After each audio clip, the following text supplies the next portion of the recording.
Alrighty, well, hello everyone who's here with us today. Welcome to the Pearls Lecture Series of 2023. My name is Bilal Hafiz. I'm a third-year medical student at the University of Melbourne. And before we get started, I'll quickly talk about Pearls as an organization. So Pearls stands for Focus for Emergency and Acute Care in Resource-Limited Settings.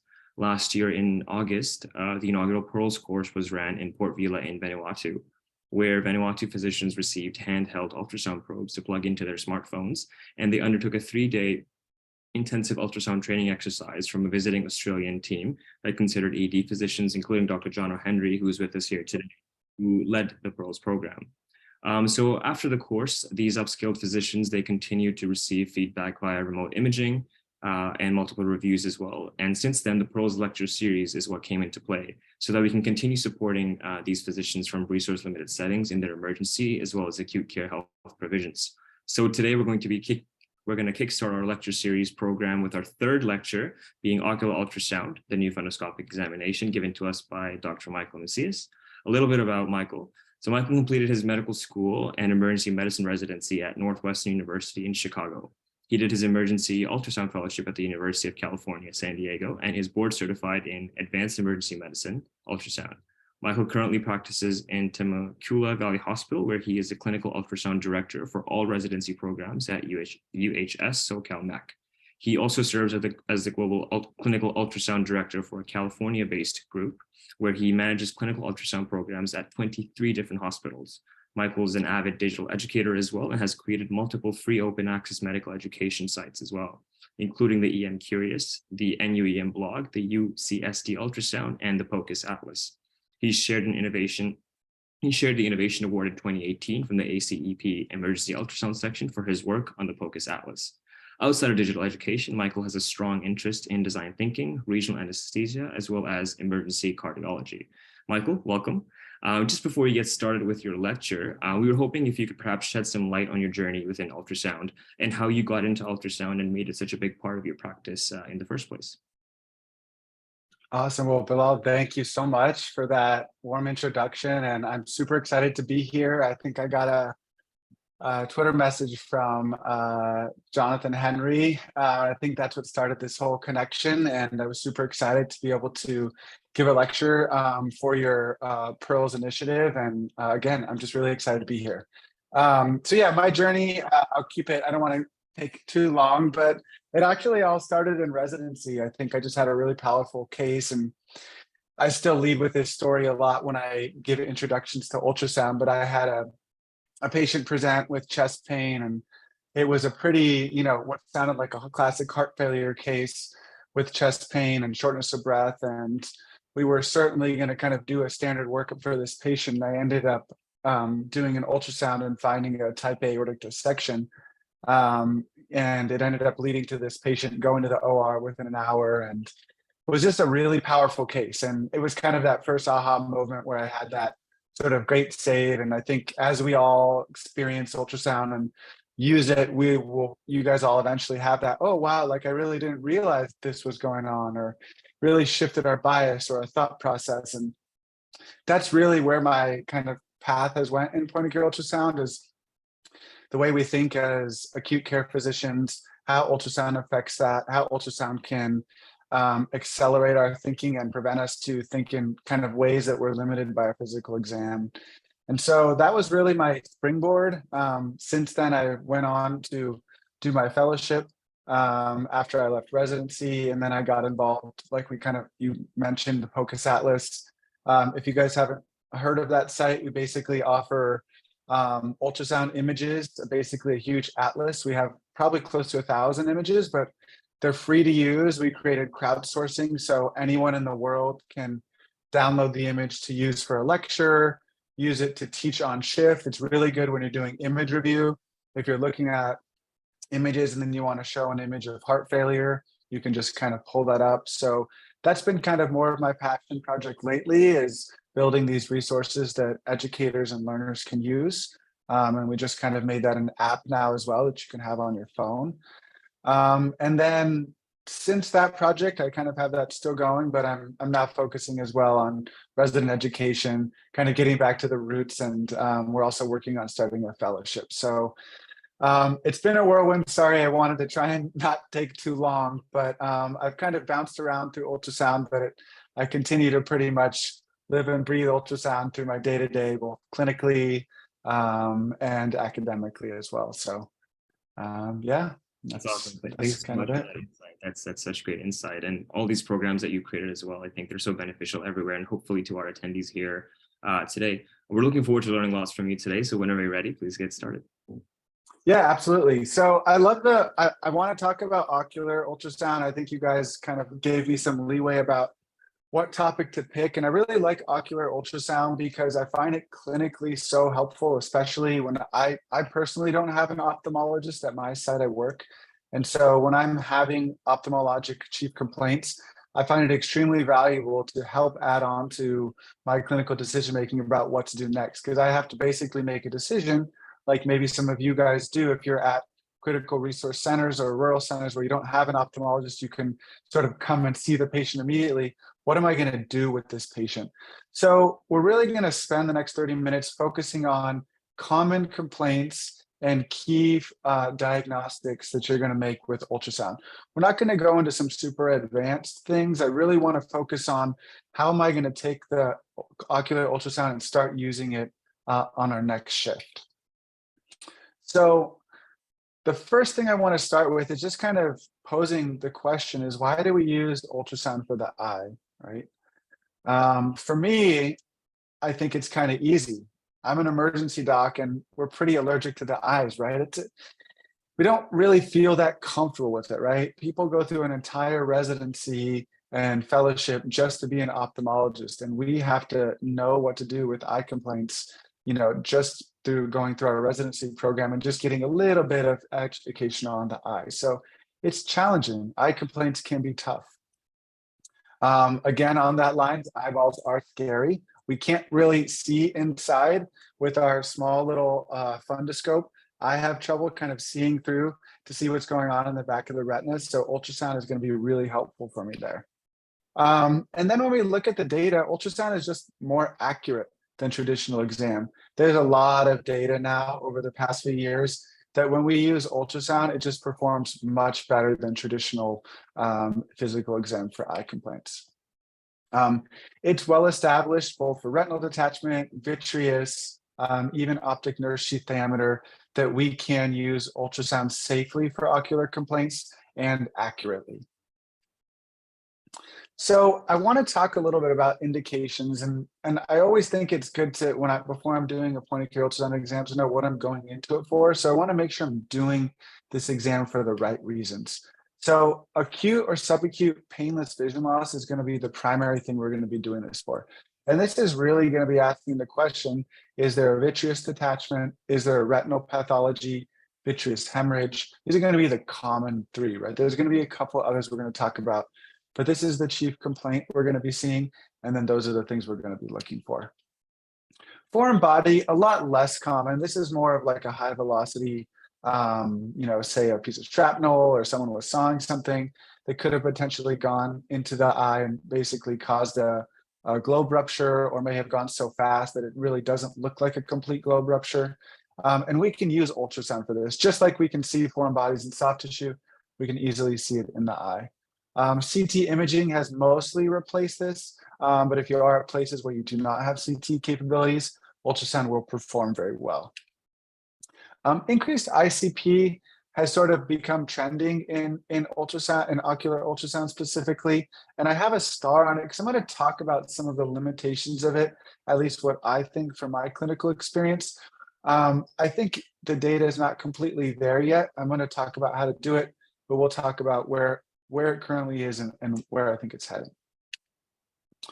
So I first want to show you guys some sonoanatomy. I think we're all familiar with this image, right? We all have a good idea of the structures of the eye. And the reason I like the sonoanatomy is it pretty much looks the same, right, as when we're looking at it in the textbook. So here's our probe on the surface with some gel, and here's the eyelid. And you can see going from anterior to posterior, the structures on ultrasound look pretty close to what we would imagine in a textbook. We have anteriorly our anterior chamber, followed by our iris, which is going to be a bit hyperechoic. Our lens is always just going to sit just a few millimeters behind the iris, and it's generally going to be pretty central right through the pupil. This is just happens to be the way the patient is tilting their eye, which is why it looks a little bit off center. And then posteriorly is our vitreous body, which should be nice and anechoic and black if there's no pathology there. And then at the back of the eye, always something I want to identify as my optic nerve. And you can see it's just got a little bit more of a hypoechoic appearance compared to the rest of the area around the eye. This is going to be retrobulbar fat, which is why it's a little bit brighter, and then our hypoechoic optic nerve. So what can we diagnose with ultrasound? I've already sort of alluded to this, and I want to walk through it based on kind of chief complaints like we just talked about. And I really like this graphic. This is from differential diagnosis of. But the first thing we're thinking about when we're looking at what can we diagnose is, let's talk about traumatic injuries. So I would say I'm not always ultrasounding traumatic eye injuries. And in fact, if I'm concerned about an open globe, I'm probably not going to touch it. Usually I feel like I can see that clinically. But I wanted to show you the array of things we can see if we have a traumatic ocular injury. Lens dislocation, we can see the lens in an abnormal place. Ocular foreign bodies, we're going to be looking for hyperechoic structures with shadowing.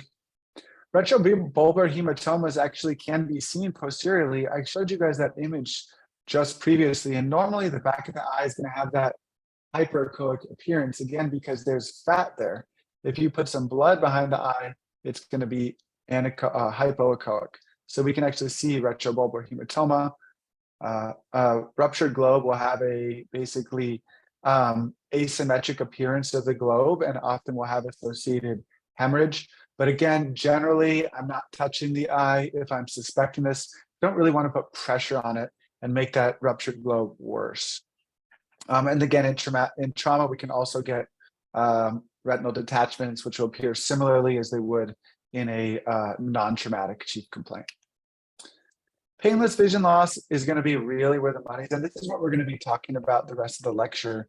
These are the things we're going to be looking for, and we're going to run through them in more detail. But retinal detachment, where we're going to be seeing hyperechoic structures kind of tethering to the optic nerve coming off the back of the eye. Vitreous hemorrhage, usually from an associated vitreous detachment. And then posterior vitreous detachment, again, often associated with vitreous hemorrhage.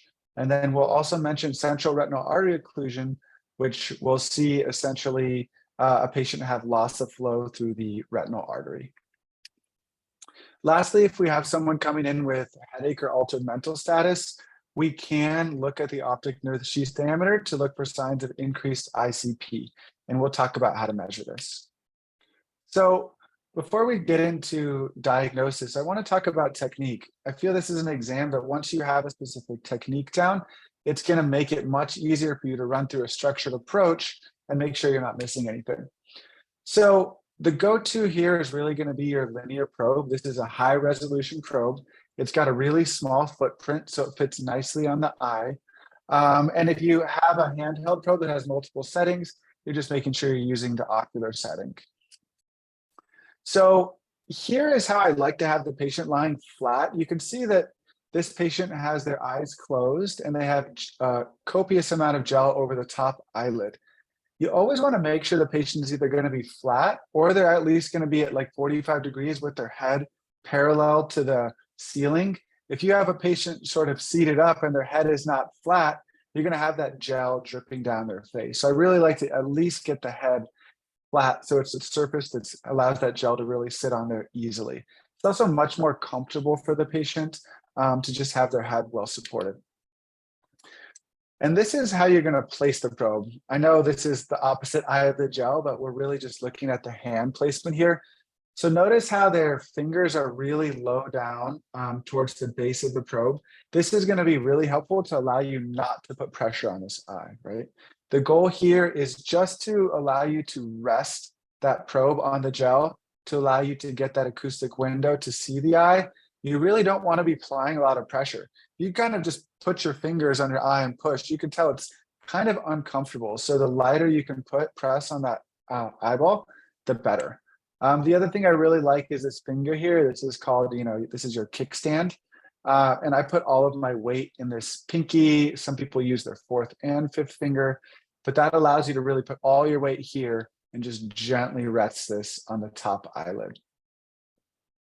And the key here, once we start doing the exam, is that you're going to really need a lot of gain. I see a lot of times pathology can be missed, especially if we're looking for a subtle vitreous hemorrhage or a vitreous detachment. You may not see it in the general normal setting that you start on. You may need to crank up that gain. So make sure if you have a patient where you're highly suspecting something, you're not finding anything, it may be that your gain is just a little bit too low. So here's the two planes we're going to do it in. Like anything in point of care ultrasound, right? Two planes is a must. So orthogonal planes, ideally. In this case, we're going to be doing a transverse as well as a sagittal view. So again, right on the top eyelid, you're going to place transverse and you're just going to fan the probe cranially and caudally.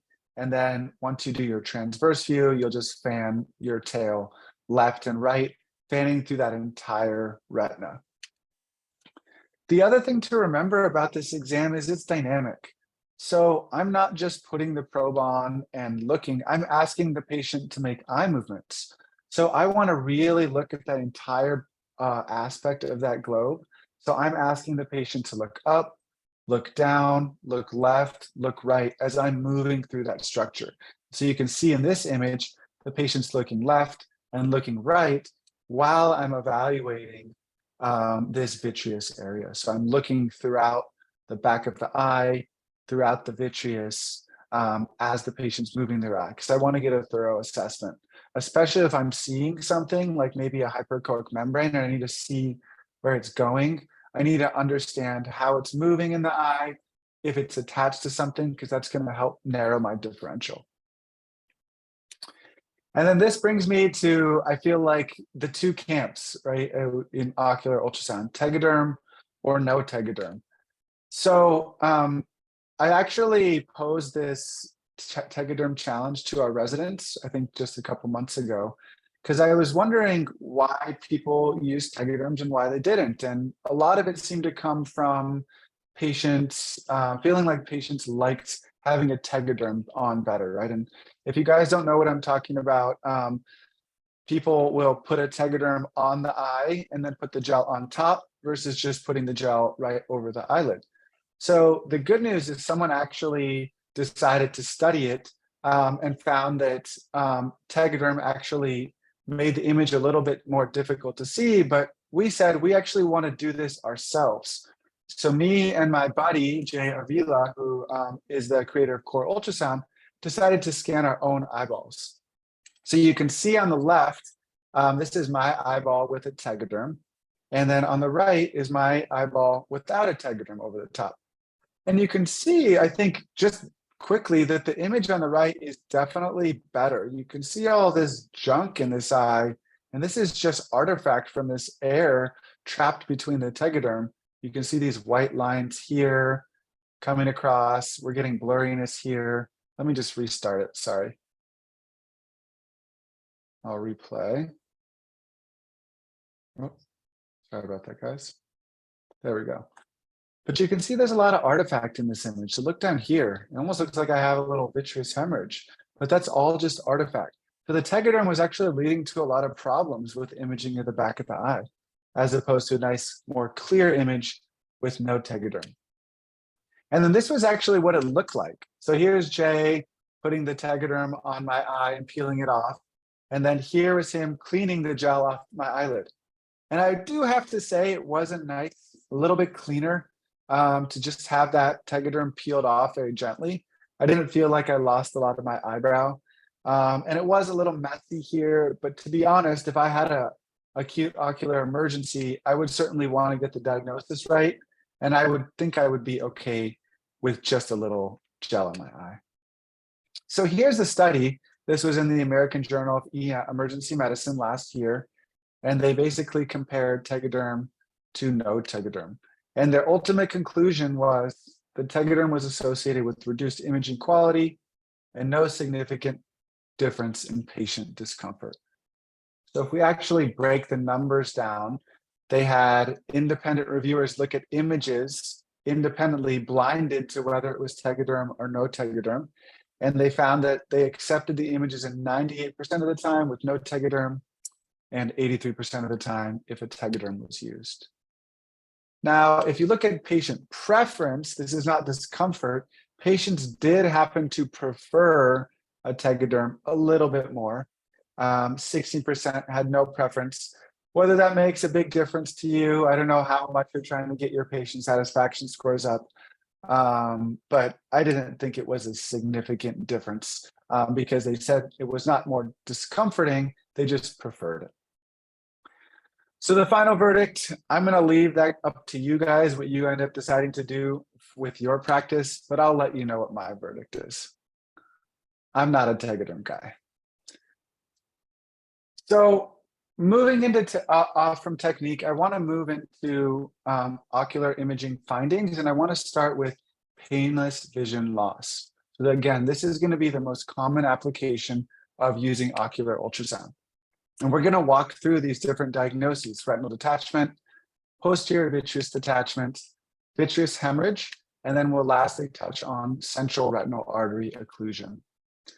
So looking at the data for retinal detachment, this comes from emergency medicine physicians. So this is looking for a bright echogenic membrane in the vitreous tethered to the optic nerve.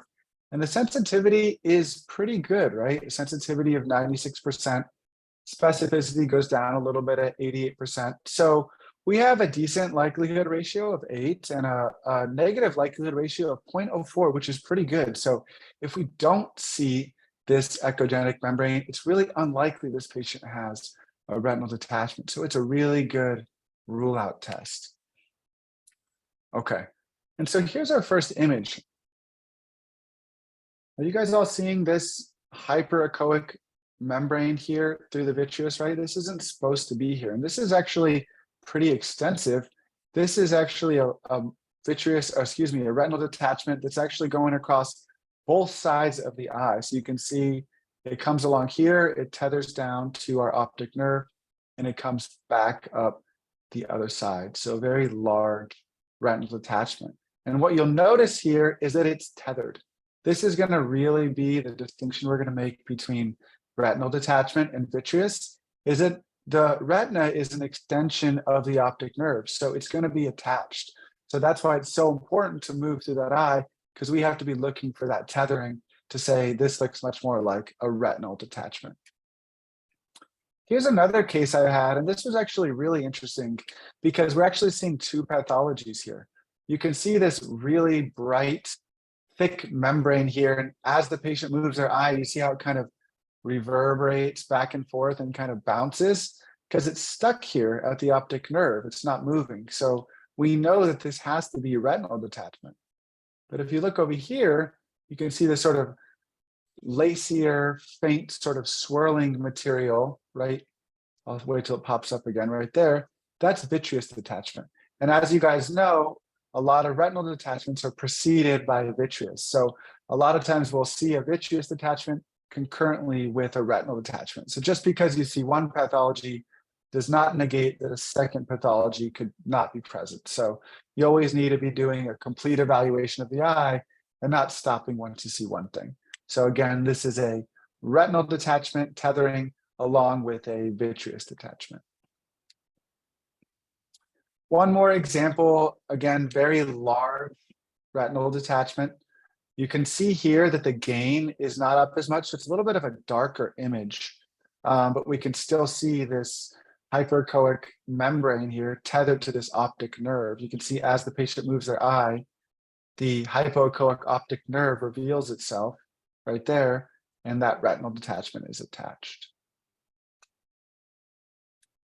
So I want to move on to mimics of retinal detachment. I just showed you guys a couple images of what a retinal detachment looks like, but I want to show you what can look similar, but is not a retinal detachment. So these are the two we're going to be talking about. Vitreous detachment is going to be the most common one you're going to see.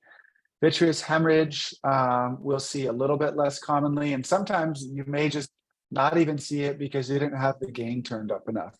And I'm going to show you an example of that. So let's look at vitreous detachment. It's going to mimic retinal detachment because it's going to be a hyperechoic membrane. It's going to be a little bit thinner and it's going to be a little bit harder to see. But the key is that it's not going to be tethered.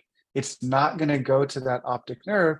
It's going to cross right over it because, again, it's just part of the vitreous body and has nothing to do with our retina. So they're commonly going to be having flashers, floaters. Sometimes they'll move their eye back and forth and they'll say it looks like a spider web. They'll just have these kind of more vague symptoms. They don't actually have field cuts like you would expect in a retinal detachment. In terms of treatment, we're not really going to do anything with these acutely. I do like to get them into their ophthalmologist in the next day or two, just to get a dilated eye exam and to make sure it's not evolving. So here's a pretty classic example of a vitreous detachment. You'll notice we do see, again, a hyperechoic membrane in the vitreous, but notice that one, it's a little bit thinner than those thick retinal detachments we saw. And look at how it crosses over the back of the eye. So you can see instead of tethering down, like we saw in those retinal detachments, just crosses right over. Here's another example. And again, you can see they're doing a great exam here by having the patient move their eye right and left. And this is allowing us to see those undulating movements of this membrane. And you can clearly see that it's not attached to the back of the eye. We briefly see the optic nerve appearing right there, just for a second. And so if this was retinal detachment, it would be tethering down here. And we can see it's not, it's just this membrane that's sort of flopping back and forth as the patient moves. So this is just a vitreous detachment. And so here's really more of a schematic presentation of what I was telling you guys about. You can see in a retinal detachment, that retinal piece that comes off is going to remain tethered here at the optic nerve. Whereas in our vitreous, we can see it coming over it. We won't see any connection to the optic nerve. So I always want to make sure I'm identifying my optic nerve, because there's a chance you could be looking off axis and seeing a membrane and thinking it's crossing over the eye. But if you're not midline over the optic nerve, you could actually be missing the fact that it is coming down to connect to the optic nerve. So you need to always visualize the optic nerve and make sure you're not seeing any membrane tethering down to it. Okay, so I want to move on to vitreous hemorrhage. This is really going to be just bleeding into the vitreous humor. Most often, this is going to be associated with vitreous detachment. It can also be due to retinal detachment, which is why it's very important to recognize if you see an associated retinal detachment. They're going to have similar symptoms as vitreous detachment, flashers, floaters, but if it's a very dense hemorrhage, they're also going to have this sort of global darkening of their vision. They'll feel like it just doesn't seem like it's getting as much light in, it just appears dimmer. They'll describe it in a variety of different ways. Here's a pretty large vitreous hemorrhage. You can see as the patient rolls their eye left and right, we have this hypoechoic dense material, and it's dependent. That's a really key thing here. If they're laying flat, we're going to see dependent hypoechoic fluid right along the back of the eye. You can see all of that pooling, and there's a little bit of that hyperechoic layer there at the top. That's an associated vitreous detachment. So they had hemorrhage, vitreous hemorrhage with associated vitreous detachment. Now, I'm actually going to show you the same case using a butterfly ultrasound with not enough gain. On the right, you can see we have just what looks like a vitreous detachment. We don't actually see any of the hemorrhage. With our mind ray, with the gain turned up, we actually can see the vitreous hemorrhage a lot more prominently. Now, this patient was going to go home either way and follow up with ophthalmology, but I think it's still important to have an idea about why they're having those vision changes and identify the hemorrhage. So just make sure you're turning up your gain bright enough to be able to see. Otherwise, you can tell that you'll definitely miss pathology if you don't have gain high enough. Another image of vitreous hemorrhage. Again, I just wanted to get the point home about how this appears. This one's a little bit more coagulated. You can see it's not laying against the wall here. So this is sort of coagulated together over here. A denser, older hemorrhage in the back of this patient's eye. Lastly, here's one more. Again, that same dependentness to it. Hypoechoic nature. You can see the blood sort of sloshing around as the patient moves their eye. What about this one? Vitreous hemorrhage, not vitreous hemorrhage. Anyone ever seen an image like this, ocular image like this? So this was actually my patient not too long ago. And to be honest, I was initially a bit confused too. I hadn't seen it very frequently. The patient came in with, flashers, floaters, typical of what I'd expect to be a vitreous detachment. And then I saw this. And what we're seeing is something different than vitreous hemorrhage, right? I was like, it's not really pooling, it's not dependent, right? It's sort of floating in the eye, right? Like it's anti-gravity, it's not dependent. It's hyperechoic, it's speckled. So I had remembered back, I'm like, maybe this is that thing they talked about. I couldn't remember the name. Started Googling it. And I was like, that's it. It's that starry sky thing. It's called asteroid hyalosis. So a benign condition that mimics vitreous hemorrhage. So this is actually just lipid and calcium deposits in the eye. And it's actually pretty common. It happens in around 2% of people, and it's completely benign. It's an incidental finding. And the only reason we ultrasounded this patient's eye was because they had symptoms of a vitreous detachment, but this finding actually has nothing to do with it. So this is called asteroid hyalosis and is benign. They can have vitreous symptoms or retinal symptoms, but they aren't at increased risk because of the asteroid hyalosis. So you can see over on the right, this is our vitreous hemorrhage. I just wanted to show you guys the side-by-side compared to asteroid hyalosis. And if you were to look in this patient's eye, this is what you'd see. So it's actually a very interesting slit lamp exam. You would see these very bright calcifications and lipid depositions right when you look through their eye. So they called it asteroid hyalosis because it looked sort of like you're looking up into the sky at stars. So pretty interesting finding. Good to remember that it's benign. Also good to remember that you don't need to call ophthalmology immediately because it certainly looks pretty scary on ultrasound. But generally, as long as they're not having vision loss symptoms or there's not an associated retinal detachment, there's nothing to do about it. And lastly, for our acute vision loss, I did want to quickly talk about central retinal artery occlusion. Over here on the left is the classic finding you guys would see if you did a retinal exam. You have the pale retina with the cherry red spot of the macula. And this is because that central retinal artery is nearly occluded. And usually this is going to be from a thrombotic event, commonly from the carotid. And what we'll be looking for in this diagnosis is, one, making sure there's not a big retinal detachment, which certainly is helpful. Someone comes in and suddenly they can't see. I'm like, is this retinal detachment or is this, is this a creo? So just throwing the probe on can quickly help us differentiate that. So we're going to use our color Doppler box and we're going to put it right over the central retinal artery. And so here's what we'd expect to see in a normal eye. You can see this pulsations through the center of that optic nerve where the retinal artery is. You can actually see the arterial flow extending all the way through the retina. So very dense arterial blood flow. Here's what a creo would look like. You can see we have very minimal flow. We actually don't see any red arterial flow. We don't see any flow moving towards the probe, towards the retina. So this central retinal artery is completely occluded. The beauty of ocular ultrasound is they always have a normal comparison.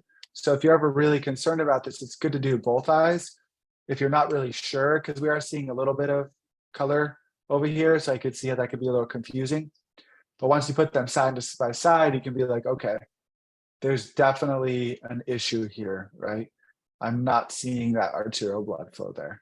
So this is what a central retinal artery occlusion would look like. Depending on where you work, I know there's different management protocols. In the US, we do a lot of hyperbarics for it. I know the data is not great. Essentially, this is a really challenging diagnosis with not a lot of great treatments, but definitely I'm getting ophthalmology and neurology on board pretty quick for these patients. Okay, so we're going to finish with increased ICP. And as I kind of had mentioned earlier, I'm not a huge fan of this. I know that the literature is evolving. It's just not really there yet for me to fully incorporate. So the data from some of the original studies look pretty good, but I'm going to talk about why I don't think it's there yet. So you can see for some of the original studies that looked at increased intracranial pressure, they looked at an optic nerve sheath diameter greater than 5 millimeters.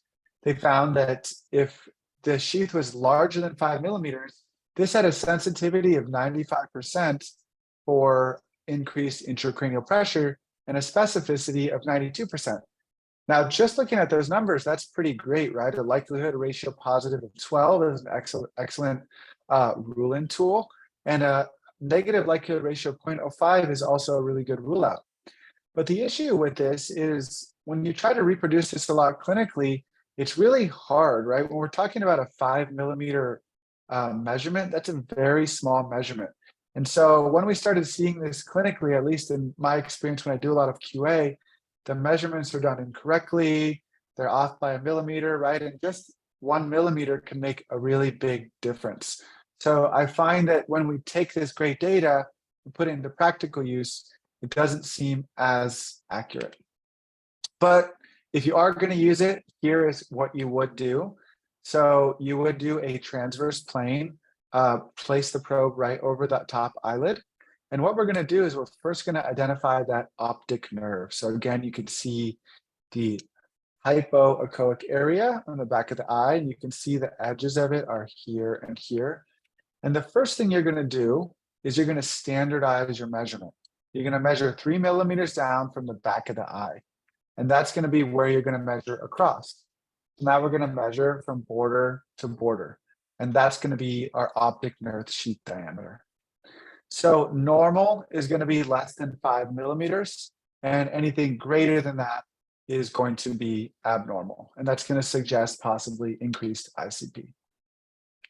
So what that's really doing is it's telling us there is elevated intracranial pressure, but it's not telling us how much. We haven't really seen enough data about this being a quantitative test. It's more of a qualitative test. So here's an example of you might use it to measure increased ICP in intracranial hemorrhage. So you would do that measurement 3 millimeters down and then across. And then for pseudotumor, you can also measure it, and you can also look for papilledema or cupping of the optic disc. That actually, I feel like, is more helpful when I see it. If I have someone coming in with this chronic headache, it's not been diagnosed, it's positional, and I do see this optic disc bulging, that may actually prompt me to do an LP and measure their pressure. But I find that much more reliable, this disc elevation, than my measurement here, especially if it's borderline. So here's a couple examples of a dilated optic nerve. This is actually not a real eyeball. This is just two phantoms, but they're showing you the measurement. So you'd measure 3 millimeters down, and then you measure all the way across. And this is a very large optic nerve. And then over here is normal, 3 millimeters down, and then measuring across. This is a 0.45 centimeter or 4.5 millimeter optic nerve, and that would be normal. Here's another example.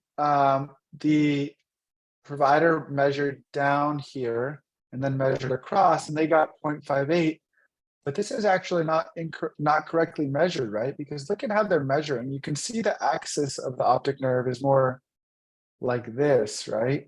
But they measured down 0.3 millimeters, and they're not in line with the plane of the optic nerve.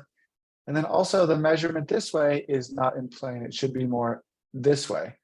So this is just an example of how someone might measure incorrectly and not really realize it. This is why I have these caveats, is you have to be very systematic if you're going to be doing this, and precise if you're going to make clinical decisions off of it. Here's an example of a very large optic nerve. So I guess the other take home is that if it just looks really, really large, then the intracranial pressure is probably high. And this one we can just see is, I mean, I don't have calipers here, but it just looks really large compared to other optic nerves I'm used to seeing. I think this one measured out to about 8 millimeters. Here's another example. This one actually has both features of elevated ICP. You can see the cupping of that optic nerve into the vitreous. You can also see it's significantly dilated at 0.76. And then lastly, one more example of cupping. This was a patient with pseudotumor. You can see that optic disc bulging into the vitreous here. So again, technically sounds like it's easy. We just measure down and measure over, but you have to be systematic. You have to be precise. Otherwise, if you're on that borderline, you could say it's elevated when it's not, or you could say it's not when it is. So just remember those caveats if you are going to be using this measurement. So it is a technically challenging test. I think clinical integration is still not 100% there. How do I quantify it? What does it mean in specific patient populations? I'd like to see a little bit more data on it. And again, I don't know the degree of ICP elevation. I can't necessarily trend it and say, okay, I did an intervention and I looked at the optic nerve. Is it better? What's the number? I don't really have enough data to say that. So it's either a yes or no question at the moment. So take home points for this lecture. I want you guys to remember that technique is going to be important. And the biggest thing is less pressure on the eye and lots of gel on the eyelid. Avoid putting too much pressure on the eye because it is uncomfortable. Getting that gain up. I showed you guys that example of the vitreous hemorrhage that we didn't see on the undergained image that we saw on the overgained image. So don't be shy with your gain. Make sure you're visualizing the entire retina. So transverse view, sagittal view, and ocular movements. Ask the patient to look up, look down, look left, look right, to make sure you're viewing that entire retina. I prefer not to use a tegaderm. Again, I'm going to leave that up to you guys. But I just think that I'd rather have better images. And I think it's okay if the patient isn't completely comfortable during that exam. Understand that retinal detachment mimics, understand retinal detachment mimics, but note that you can have more than one pathology. Like I showed you in that one image, you can have vitreous and retinal detachment simultaneously. So don't stop at that first diagnosis. Keep looking and do a complete exam regardless. And then lastly, with our optic nerve sheath diameter, just remember, use it with caution, get comfortable with it, scan normal ones until you really feel like you have it down and you've read some papers to really understand how you're going to use it to make clinical decisions. Questions?